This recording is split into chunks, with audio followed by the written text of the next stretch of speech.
À 18 h, le thermomètre dépasse encore les 40 degrés et les élus sont massés sur la partie ombragée de la place de la Résistance. Il faut tout d'abord se souvenir de la manière de porter l'écharpe. Il y a un protocole. L'épaule droite est couleur bleue sur le côté de votre visage. Le rouge côté gorge est pour les parlementaires.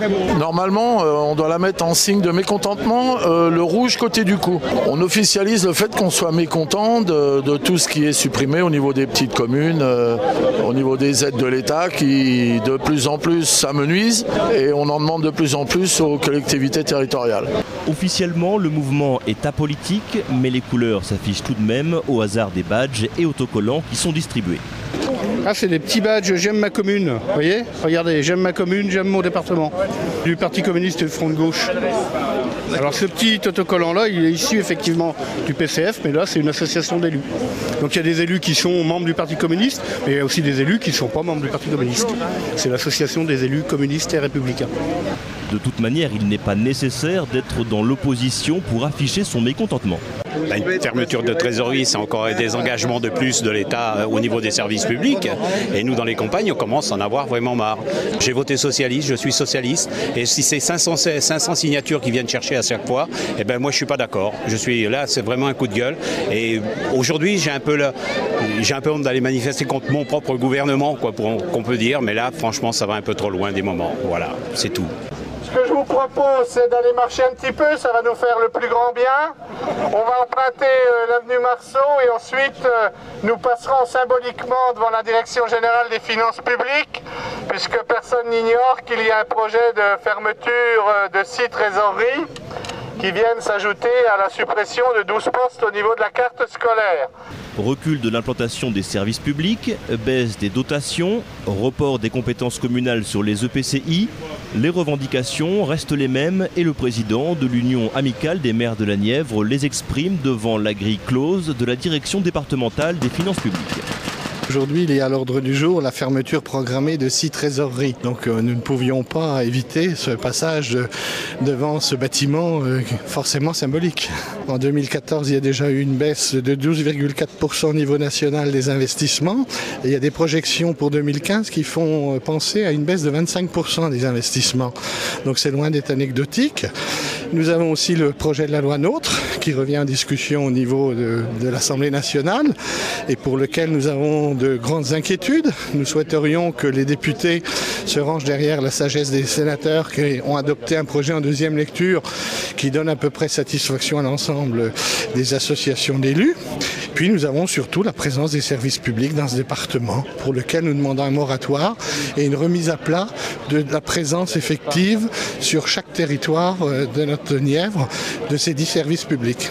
Les élus communaux reçoivent le soutien des parlementaires du département. Un courrier co-signé par les 4 députés et sénateurs de la Nièvre est actuellement adressé au Premier ministre. Il exprime les craintes des maires et conseillers municipaux sur les baisses de dotation et menaces sur les services publics. Le sénateur Gaëtan Gors était hier représenté par son collaborateur Hicham Boujlila. Il soutient la démarche, il l'a soutenu dès le départ. Il rappelle qu'il n'a pas voté les 2 dernières lois de finances, qui notamment voyaient la baisse des dotations de l'État, en l'occurrence. Et puis il est évidemment farouchement opposé à la fermeture des perceptions qui sont prévues parce qu'il souhaite, avec l'ensemble des parlementaires de la Nièvre, la mise en place d'un schéma d'accessibilité aux services publics qui est lié à la réorganisation des services de l'État dans le département et plus largement dans la future région Bourgogne-Franche-Comté.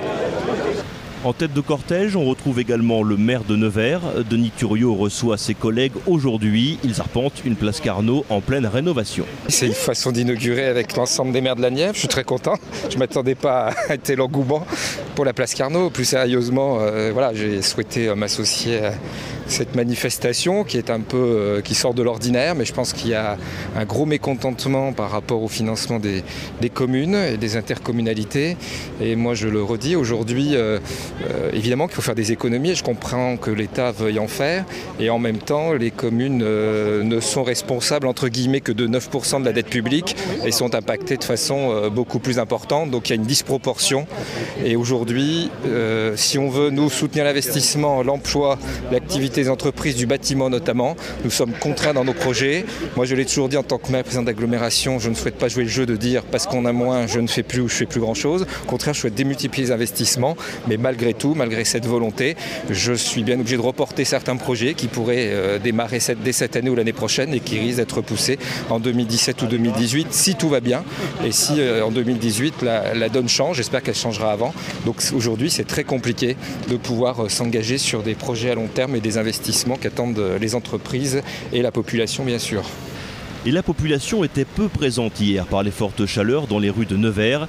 Hervé et Patrice, Neversois et Vauxéliens, assistaient eux, pourtant, par hasard, au mouvement des maires. Ils parviennent à deviner leur motivation à la vue de leurs écharpes tricolores. C'est des maires de petites communes qui doivent manifester pour le regroupement des communes, c'est-à-dire moins de subventions pour les petites communes qui vont être regroupées en grands pôles. Comment avez-vous été informé de ça ? Par Internet. Mais après, en globalité, d'après ce que les gens disent, après, pas plus que ça. Vous avez un avis, vous, dessus ? Les petites communes vont être oubliées un peu comme au profit des grandes métropoles, quoi, en gros. Quoi. On dit que l'échelon communal est celui qui tient le plus à cœur des Français. Est-ce que c'est vrai pour vous, par exemple ? Je sais pas, franchement, je sais pas. Non, pas du tout, je sais pas. Quel est votre échelon territorial préféré ? La commune, le département, la région, le pays, l'intercommunalité, le canton Le département. Moi aussi, département. Parce que c'est représentatif, voilà. On connaît bien la configuration. Moi, je suis natif de Nevers, je connais bien mon département, voilà. Ils ont des numéros, voilà. Ça regroupe toutes les petites communes du coin, qui sont représentées par différentes personnes et qui sont au courant de ce qui se passe dans le coin. Après une marche de 15 minutes dans les rues de la ville de Nevers, une délégation de 10 élus est reçue par le préfet de département en préfecture. On vous invite à aller prendre un verre en attendant. Vous mettrez ça sur le compte de la ville de Nevers. Monsieur le maire est ici d'accord. Et on vous fera un petit compte rendu en sortant, ça ne devrait pas être très long. L'instant qui ne doit pas durer longtemps s'est finalement transformé en 1h30 de rendez-vous, au sortir duquel Daniel Barbier, président de l'Union amicale des maires de la Nièvre, se montre satisfait de l'écoute attentive apportée par le préfet. Je crois que nous avons quand même quelques avancées significatives, notamment sur la proposition qui a été faite par l'Union amicale des maires et qui semble être validée par le représentant de l'État, à savoir une discussion, une mise à plat de tout ce qui concerne les services publics dans ce département et que par conséquent, nous allons pouvoir, dans un dialogue apaisé et serein, pouvoir rediscuter de la présence territoriale de ces services publics. Jeanny Siméon, le président de l'association des maires ruraux de la Nièvre, se montre lui moins optimiste. Monsieur le préfet nous a écoutés, il s'est engagé à le faire remonter nos préoccupations au gouvernement. Il a fait une proposition de travailler sur les services publics dans la Nièvre, ce qui est une bonne chose. Après, il a rappelé aussi qu'il était là pour appliquer la loi et qu'il l'appliquera. On est toujours inquiet pour les dotations et pour l'avenir du monde rural. On a toujours cette inquiétude. La suite, on attend de voir ce que nos députés vont voter et puis avec des réactions sans doute en conséquence. Tout dépend de ce qui a été voté sur la loi et comment on peut... il y aura ensuite une commission paritaire entre députés et sénateurs pour essayer de caler les choses. On verra à ce moment-là. Si ça ne va pas dans votre sens, alors là... Que vous dire tout de suite là, mais on manifestera notre mécontentement, ça c'est certain, quoi. Les maires réunis sont satisfaits de la mobilisation d'hier. Aujourd'hui, pour y voir plus clair, il faut attendre que se terminent les navettes parlementaires sur la loi NOTRe, nouvelle organisation territoriale de la République.